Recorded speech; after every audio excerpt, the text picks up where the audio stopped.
Damn, Jess, you're looking good today, girl.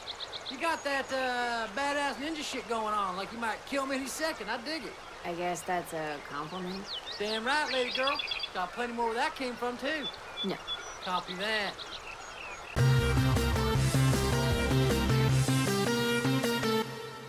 I've never really liked any of the Far Cry games I've tried other than Blood Dragon, but I think it was a problem of premise rather than gameplay. Entitled frat kids having a bad time on their third world vacation just isn't something I can relate to.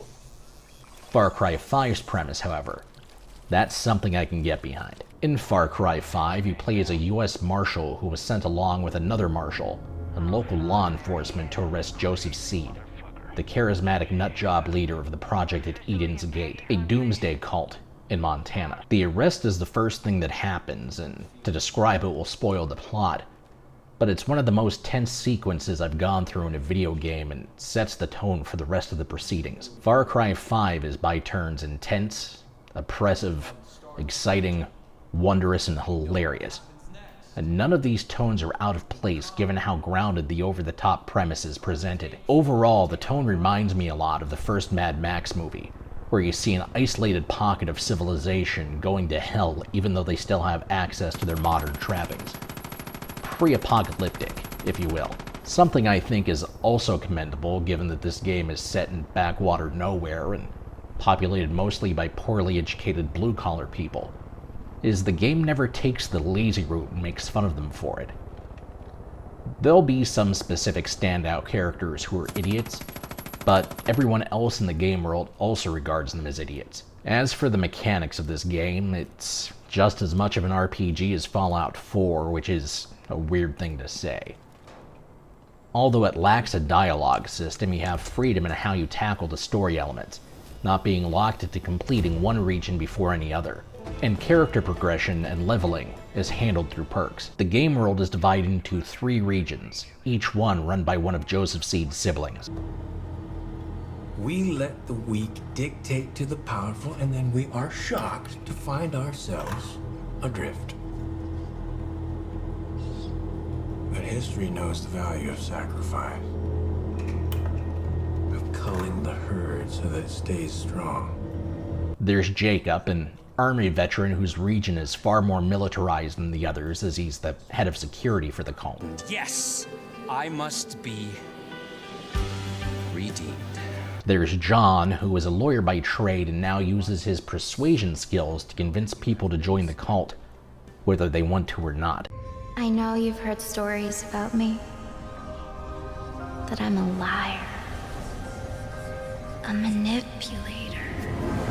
And there's Faith, the adopted sister who is in charge of PR and morale, both of which she accomplishes through the distribution and production of a drug called the Bliss. As you move through these regions, encountering the locals and helping them defeat the cult, you'll get a series of missions, both major and minor. Your missions interface will contain story missions, although not all of them are mandatory, and minor quests like kill 5 of whatever, and a series of outposts to wrest from cult control. These outposts are usually farms or businesses that the cult has invaded because they're of strategic use to their operation. Liberating an outpost will see an influx of resistance members driving into the area and putting the place in order, giving you a new safe haven to resupply and possibly get vehicles if the outpost is a garage.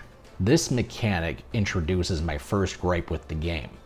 Then it cuts back to you, and the place is cleaned up. Most of the game you'll be low on ammo and supplies, constantly having to switch weapons. The primary source of your ammo will be to loot enemies, given how hard it is to come by in the early game. Having your source of ammo go poof is no fun. It would have been better if they made it so the bodies disappear after you left the area. That way you still get your goodies, but the area remains orderly. Speaking of weapons, there's not enough of them. And some of them are behind arbitrary locks that, once you get them, you realize they're no better than what you had before. Usually these unlocks are a weapon you had access to earlier but with a different paint job. Automatic versus semi-automatic weapons also even out, with their damage balanced well against the rate of fire, so they end up being similar. I see what they were trying to do here that most games don't, and that's lateral upgrades and catering to playstyles instead of giving you ultimate weapons that overpower everything else. But you need a lot more variety than what's here to make that feel good.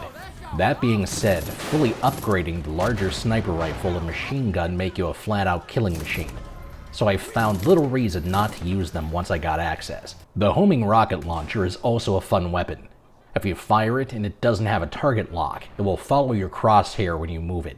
All the weapons handle exactly like you hope they would when you look at them, have satisfying animation and audio feedback, and are fun to use. Of course, how the weapons operate is meaningless if you don't have fun gameplay to use them in. Far Cry 5's world always has something happening, tied to resistance and called operations. The early game sees you getting quests left and right as you free people the cult kidnap from the back of vans and blow up trucks transporting fuel and bliss.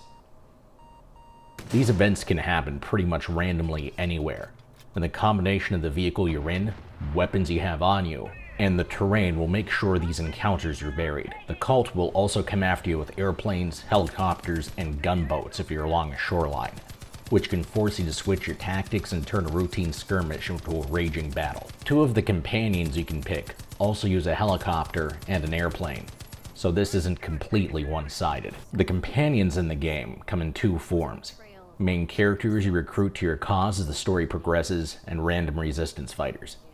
You can unlock perks to have two companions at a time, and they'll equip with each other.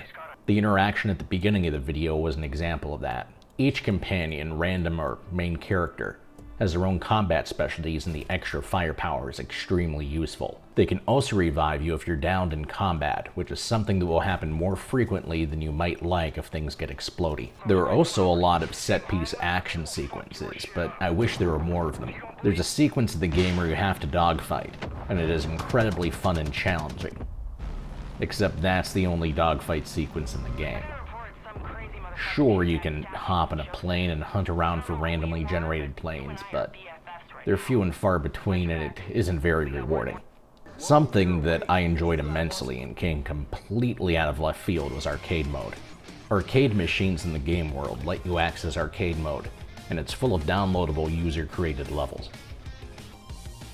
The interface for getting into arcade mode, the ability to choose to be dropped into something random or to search for something specific, actually reminded me a lot of playing the user-created content in the web-based game Happy Wheels, which delighted me.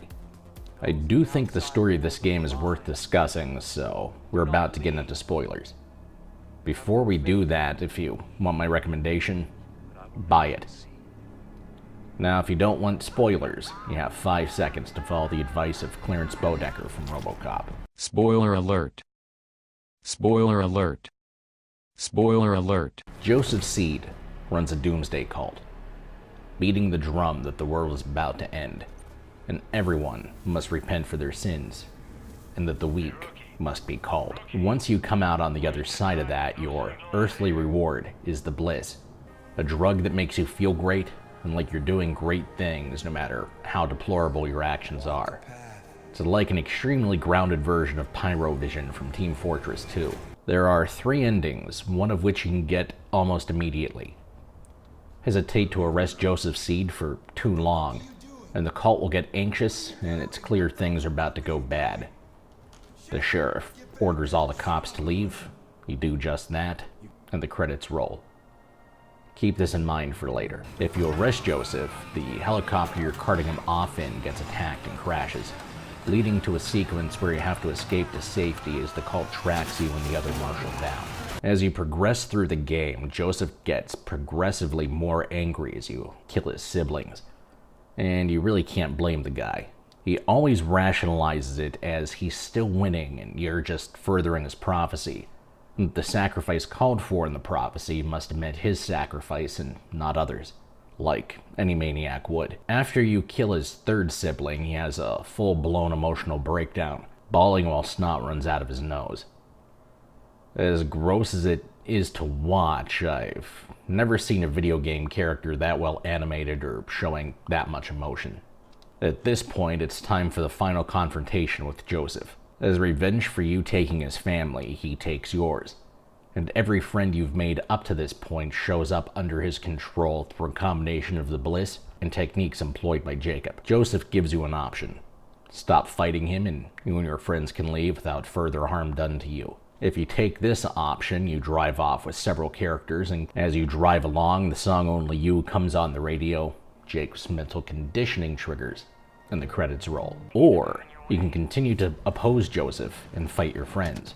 Once you subdue Seed, a mushroom cloud rises in the distance, the beginning of a nuclear war. Everyone scrambles and the sheriff, Joey, Joseph, and the player get into an SUV controlled by the player and race for a bunker the sheriff knows about while the world burns around them in nuclear fire. There's another car accident and the player comes to seeing that Joseph is gone in a callback to the helicopter crash at the beginning. The player then drifts in and out of consciousness as Joseph C. drags them to the bunker, where he handcuffs them to a sturdy object and explains as creepily as possible that it's God's will that they be family now, as they're the only survivors, but the player will come to accept this in time. What I love about the delivery here is that the same words and threats have a completely different connotation depending on the gender of the player character, given how Joseph treated his siblings. Also, as you two have just experienced Doomsday, Joseph feels vindicated. He won, and for some reason, people hated this ending. Some hate it because it rudely intrudes on the power-tripping ego fantasy previous Far Cry games deliver. I can't speak to that because that aspect didn't bother me. Some hate it because they think it came out of left field. To that last point, I disagree. Remember earlier when I said that the setting feels like the original Mad Max? That one was set before the apocalypse. Things are breaking down, characters will comment on how society is not operating how they expect. One character even remarks that something in the outside world must be seriously wrong because the FBI or National Guard haven't shown up, despite numerous calls for help he knows they've received. And news on the radio talks about the planet being on the brink of World War III. Regardless of the actions anyone in Hope County takes, there will be a global nuclear exchange, and their war is completely divorced from that. What I know is if the player doesn't attempt to arrest Joseph Seed, the first seal of his prophecy doesn't get broken, the cult doesn't escalate their operations into wholesale kidnapping and murder, and the people of Hope County would be relatively comfortable in their daily routine until Armageddon hits. But that doesn't make for an engaging story or a fun game. Like this video and subscribe to the Test Bench. Feel free to join us on Facebook. Back us on Patreon if you want to help us show you more cool stuff. And follow us on Twitter. You'll find clickable links in the description. Thanks for watching, and don't forget to check out our other videos.